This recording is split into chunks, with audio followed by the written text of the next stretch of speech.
I came here today to ask you a prayer for two people mainly. Firstly, it's my dad, Kim Jong-shi.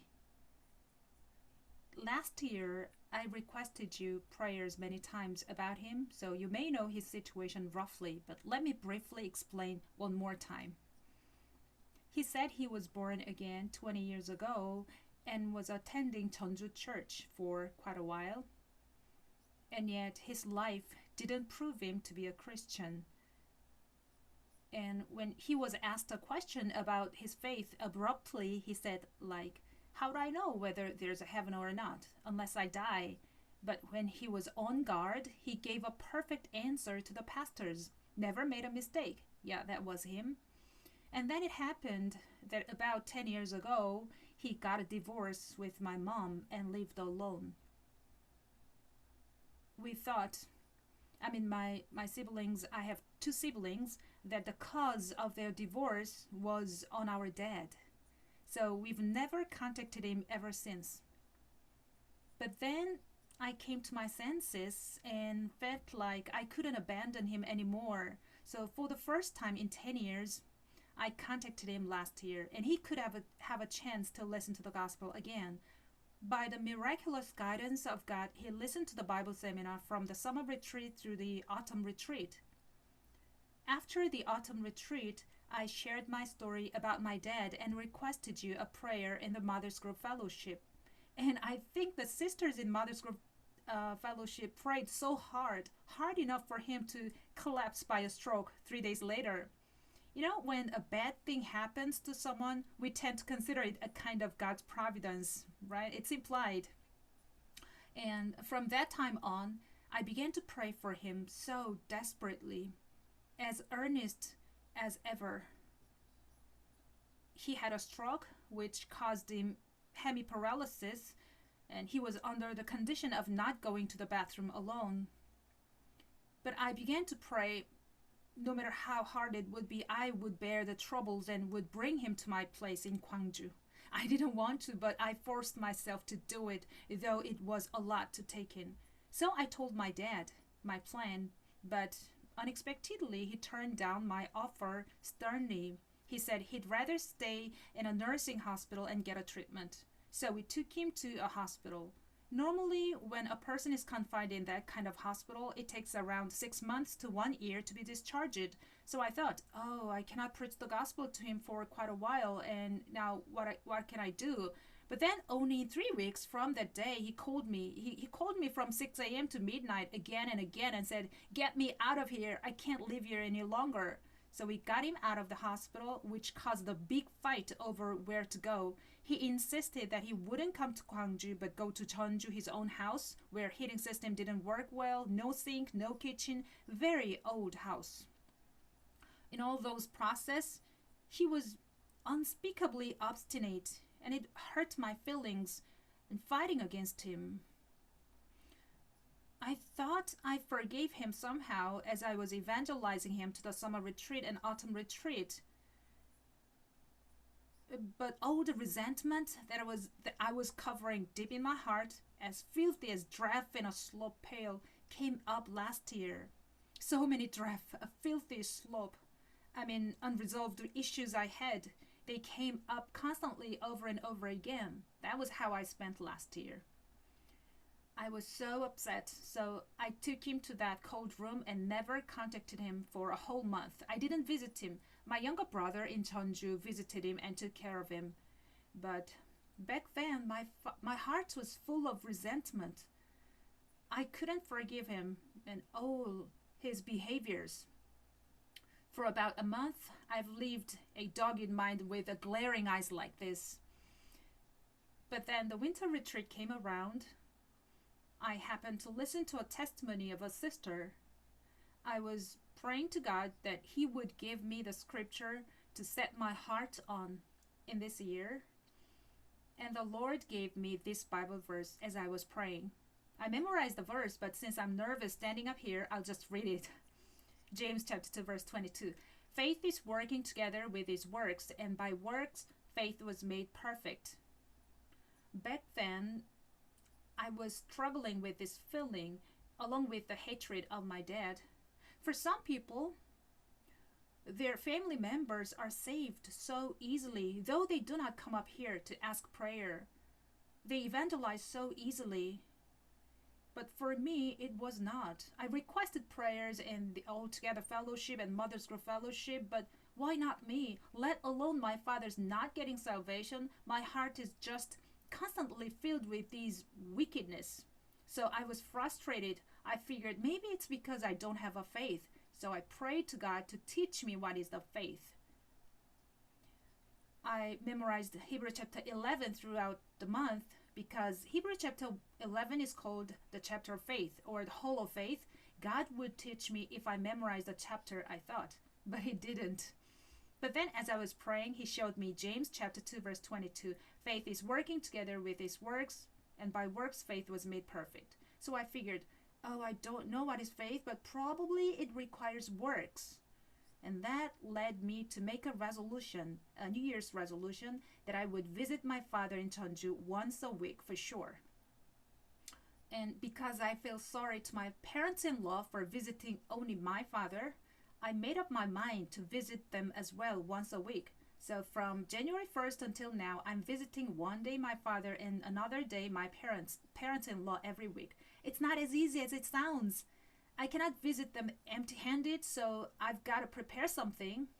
Also, I have 2 kids who are still young, and I had to leave them alone at home twice a week.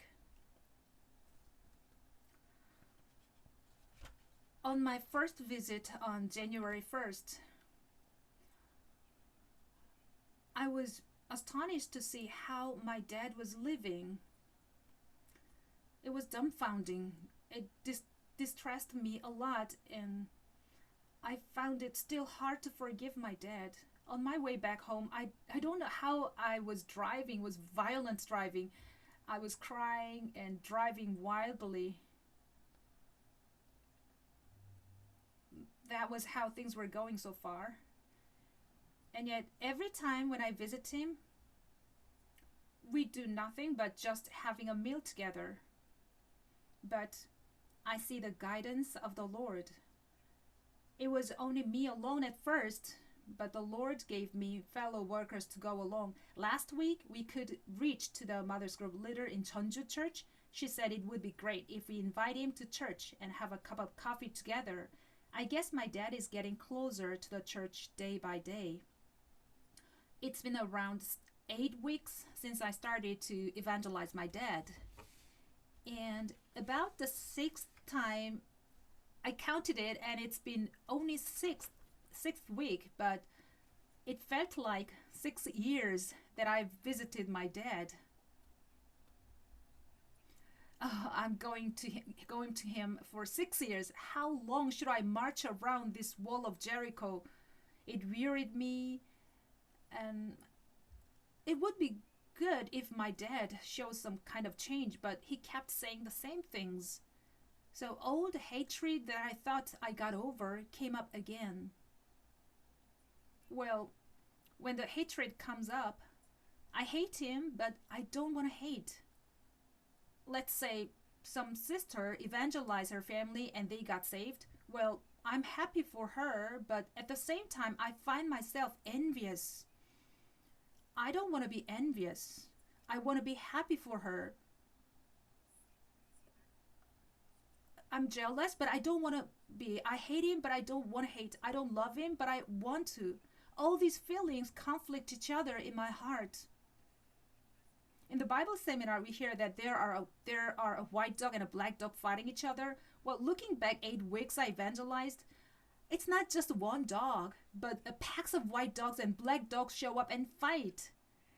My heart is a mess, filled with savage dogs.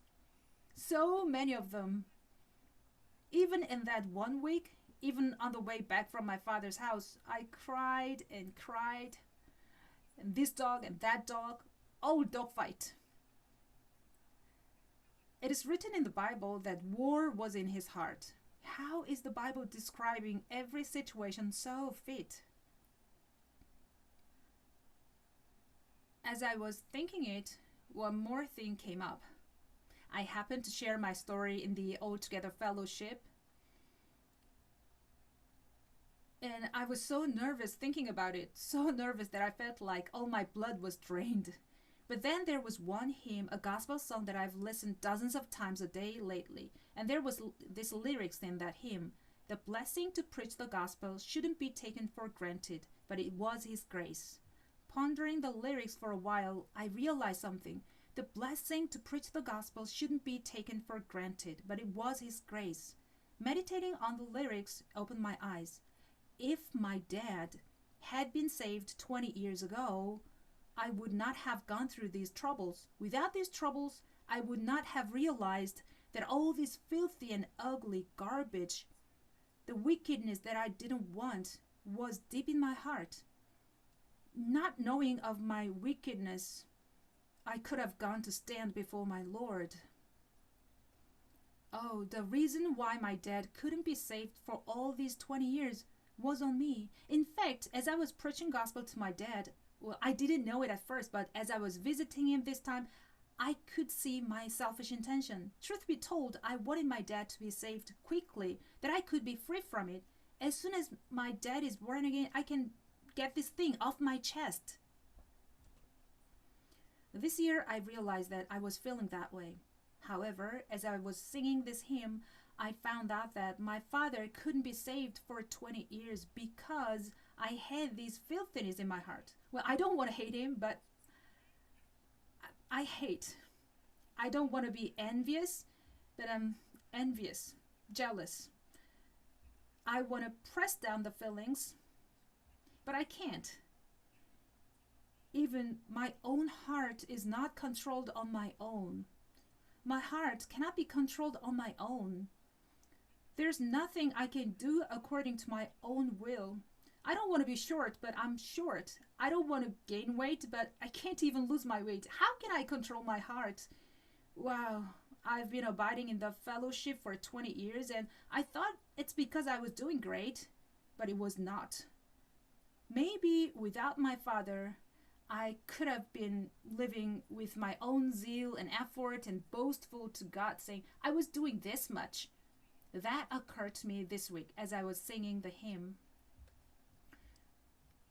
Now I have a strong faith that my father will surely be saved. Probably my dad was a secret weapon got saved for 20 years for my sake.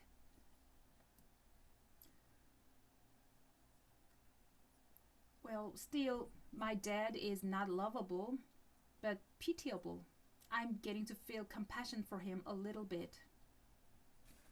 So I'm going to him every week. It's not easy to go every week. Now that I've been going for 8 weeks, somehow it feels like a routine. And my coming here today to give a testimony might be a God-given chance that I may not be loosened and get it together. So I'm grateful. Next week, I'm going to take my dad to Gwangju church and have a tea time together. He cannot walk well without a walker or something. So please pray for me. This time shouldn't be tarry. I cannot be always going and coming to Gwangju. This period shouldn't be prolonged. If my Lord shortens it, I will serve my dad well and honor him. And secondly, since only 15 minutes are allowed to me, I cannot but speak really fast. Secondly, it's my parents-in-law, Yoo Young-sang and Kim Hee-ja. They live in Okwa. My mother-in-law listened to the gospel last year and she said she was born again. But my father-in-law was against it severely. That's why my mother-in-law couldn't be connected to the church at all and just stopped there. Now that I'm visiting my parents every week from this year, I was visiting them every week.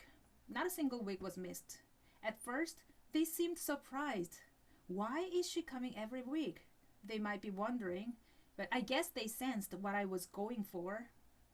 I prepare some food for them, go and say hello, asking how they are doing, and then come right back. What troubles me in that white dog and black dog fighting in my heart is fear. Fear of oppression in preaching the gospel. Fear that I want to just run away. So what I can do now is to go and say hello. That's it. I cannot say, Father, please listen to the word of God. I can't say that. I don't want to be afraid of my father-in-law because fear is not the feeling God gave to me. That's what Pastor Kim taught me. Fear is not of God. But I fear of my father-in-law no matter what, so I can't. And then it happened last Tuesday that, well, there's a sister whom I call a hound, a hunting dog. Sister hound accompanied me. I was not at all ready to preach the gospel to my parents-in-law. I thought that we can just go and have coffee together. But the sister hound began to bark, bow wow, bow wow, in front of my mother-in-law. Bow wow, so powerfully. I was surprised, and so was my mother-in-law. But she agreed on it and said she would listen to the Bible seminar. Wow, this is it. We need this kind of disposition, like a hound. So I told my mother-in-law that I would come back on Thursday with a Bible seminar in a tablet. On our way out from the house, we encountered my father-in-law. To be fair, he is not the biological father to my husband, but a stepfather. And they remarried not during my husband's childhood, but after they fully grown up. The relationship between him and us is very sensitive. There's no intimacy. Technically, he's just a lawful husband of my mother-in-law. To me, he's like seemingly unrelated but legally related relative. When I said to him, Father, we want to listen to the Bible seminar with her, but the father-in-law said very sternly, do it if you are determined to divorce. And you don't come here again if you are to say such a thing. Like I said, one of the big dogs in my heart is the fear. I'm easily intimidated. He kept speaking and I couldn't say a word, but withdrew. From that day on, I was so concerned about it. What should I do? What should I do? I called many sisters and went to them and talked it over. Oh no, what should I do, sister? How do I manage it? But because I promised my mother-in-law that I would come over on Thursday, I was supposed to go whether she could listen or not. I felt like a war has begun and it would be long. There were many sisters who were willing to come along, helping and working together, but we talked it over and decided to go with the leaders of my cell group. We prepared a lot of gifts and went to them yesterday. On our way, I was so afraid and I said to my leader, Sister, if he throws a table at me, I will hide myself behind your back. And it's funny how she answered, Oh dear, have you not ever been bitten by a table yet? No, sister, not a table yet. No, if a knife is swished, you too go to the front. I will be at your back. On our way to Gwangju, I sent a KakaoTalk message to our cell group chat and requested an earnest prayer. Noticing my fear, a brother replied, Go get them. Well, it's not that I don't want to go get them. I want to, but I can't. All the time, there are those dogs fighting. That's not what I can do with my own power. So we went. You know how much our brothers and sisters prayed for me? My father-in-law was smiling with the nicest smile that I've never seen before. The leader of my group said, Oh, you have a smiley face. He welcomed us with a brightest smile and began to talk about why he dislikes Christianity for 2 hours straight without ceasing. We were just an audience like in a studio, acclaiming and reacting like, ooh, wow, yeah. Even though we couldn't listen to the Bible seminar together on that day, but I guess he released all his stress about it, speaking for 2 hours without ceasing, and the great reaction of the audience, acclaiming and applauding, might have resolved his issues somehow. I could come back home with a warm heart, thinking, oh, I hope that my father-in-law will be looking forward to seeing us again. I hope that he says, I'm happy when they come. Well, I've been married for 12 years, and never have I ever challenged anything real in these 12 years because I'm timid. And now it started, which makes me afraid on one hand and wears me out on the other hand to give a good reaction again next week. So I need a lot of prayer of yours. Please pray for me that I won't be worn out. It seems easy to visit 2 places to Gwangju and Okwa every week, but truth be told, it burns me out when I get back home. I have 2 sons, uncontrollable sons without nagging and shouting. They spend 2 days a week watching TV and playing games. They also reach to the age to understand the gospel and to be saved. So please pray for my sons too, as well as my father and my parents-in-law. Thank you for listening.